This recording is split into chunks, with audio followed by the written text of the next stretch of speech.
Hi friends. Kurukshetra యుద్ధం జరగడానికి అసలు కారణం శకుని అని మనందరికి తెలుసు. కానీ శకునికి కురువంశంపై ఎందుకు అంత పగ ఏర్పడింది? అలాగే శకుని యొక్క కుటుంబాన్ని భీష్ముడు ఎలా హింసించాడు, అలాగే దుర్యోధనుడు ఎలా జన్మించాడు అనే విషయాలను ఈ వీడియోలో తెలుసుకుందాం. మహాభారతం ప్రకారం కురువంశ రాజు అయిన విచిత్ర వీరుడు చనిపోయిన తర్వాత తన తల్లి సత్యవతి తన కుమారుడైన వేదవ్యాస మహర్షి మంత్రశక్తితో తన కోడలిద్దరు కళ్ళులేని ధృతరాష్ట్రుడికి మరియు రక్తహీనతతో ఉన్న పాండురాజుకి జన్మనిస్తారు. అప్పుడు సత్యవతి వీరిద్దరూ ఆరోగ్యవంతులుగా లేరని తన కోడల దగ్గర పనిచేసే దాసికి పుత్రుని ప్రసాదించమని వ్యాస మహర్షిని అడుగుతుంది.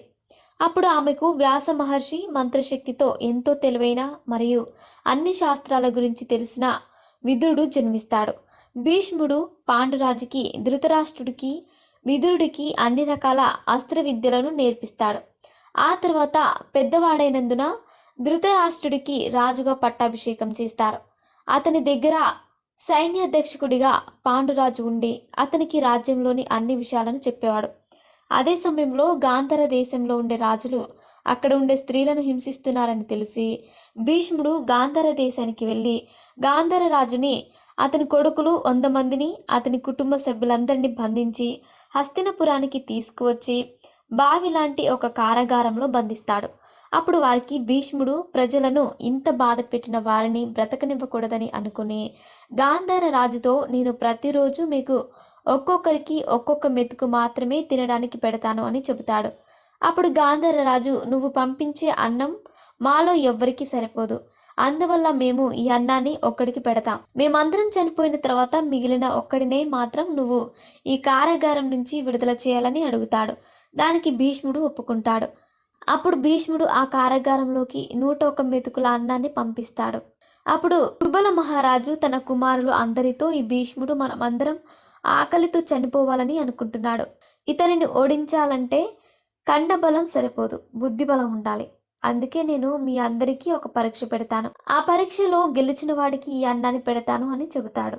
అప్పుడు సుబల మహారాజు తన కుమారులతో, మన దగ్గర ఉన్న ఈ మెతుకు అన్నం విరిగిపోకుండా దానిలోంచి దారాన్ని ఎక్కిస్తారో వారికే ఈ అన్నాన్ని పెడతానని చెబుతాడు. సుబల మహారాజు కుమారులందరూ తన తండ్రి చెప్పినట్టుగానే అన్నం మెతుకులోంచి దారాన్ని ఎక్కించడానికి చూస్తారు. కానీ అన్నం మెతుకు విరిగిపోతుంది. కానీ వారిలో చిన్నవాడైన శకుని తన తెలివితేటలతో తన దగ్గర ఉన్న ఒక కొట్టాన్ని తీసి దానిలోకి ఒక చీమ కాలికి దారం కట్టి పంపిస్తాడు. ఆ తర్వాత ఆ గొట్టం అవతల వైపున ఉన్న అన్నం మెతుకుని పెడతాడు. రెండో వైపు తన వేలితో మూసేస్తాడు. అప్పుడు వెళ్ళడానికి దారి లేక అన్నం మెతుకులోంచి కన్నం పెట్టుకొని ఆ చీమ బయటకు వస్తుంది. ఆ విధంగా పోటీలో గెలిచిన శకునికి అందరి దగ్గరగా ఉన్న అన్నం మెతుకులను ముద్దగా చేసి సుబల మహారాజుకి తినిపిస్తారు. ఆ తర్వాత కొన్ని రోజులకు తన సోదరులంతా చనిపోతారు. చివరికి సుబల మహారాజు తన చిన్న కొడుకైన శకుని మాత్రమే ఉంటారు. సుబల మహారాజు కూడా చనిపోయే ముందు శకునితో, నేను చనిపోయిన తర్వాత నువ్వు మన పగను మర్చిపోకూడదు అని, అతని కాలిని విరిచేసి నువ్వు కుంటుతూ నడిచిన ప్రతిసారి నీకు చనిపోయిన నీ అన్నదమ్ములు నేను గుర్తుకొస్తాను అని చెబుతాడు. అంతేకాకుండా శకునితో, సుబల మహారాజు నా కుడితోడ ఎముకతో పాచికలను తయారు చేయి, అందులో నా శక్తి ఉంటుంది. నువ్వు ఏ అంకె పడాలని కోరుకుంటే అదే అంకె పడుతుందని చెబుతాడు. భీష్ముడు తాను ఇచ్చిన మాట ప్రకారం శకునిని వదిలేస్తాడు. కానీ గాంధార దేశంతో శత్రుత్వం పోవడానికి శకుని చెల్లెలైన గాంధారిని ధృతరాష్ట్రుడికి ఇచ్చి వివాహం చేస్తాడు. ఆ తర్వాత భీష్ముడు పాండురాజుకి కుంతిదేవిని మరియు మాద్రితో వివాహం జరిపిస్తాడు. పాండురాజు తన భార్యలతో కలిసి అడవిలో విహారం చేయడానికి వెళ్తాడు. అప్పుడే గాంధారి గర్భవతి అయి నెలలు నిండిన పురుడు రాకపోవడంతో గాంధారి కోపంతో తన కడుపుపై కొట్టుకోగా ఒక మాంసం ముద్ద పడుతుంది. ఆ మాంసం ముద్దను వ్యాస మహర్షి 101 భాగాలుగా చేసి ఒక్కొక్క దానిని ఒక్కో కుండలో పెట్టి భద్రంగా ఉంచుతాడు. ఇలా జరిగిన సంవత్సరానికి ఒక కుండలో నుంచి బిడ్డ పుట్టే సమయంలో ప్రకృతిలో అశుభానికి సంబంధించిన ఎన్నో విషయాలు జరుగుతాయి. అప్పుడే ఆ కుండలోంచి దుర్యోధనుడు జన్మిస్తాడు. సో ఫ్రెండ్స్, చూసారుగా మహాభారతంలో భీష్ముడు గాంధార రాజు యొక్క కుటుంబాన్ని ఎలా హింసించి నాశనం చేశాడు, అలాగే దుర్యోధనుడు ఎలా జన్మించాడో తెలుసుకున్నారు.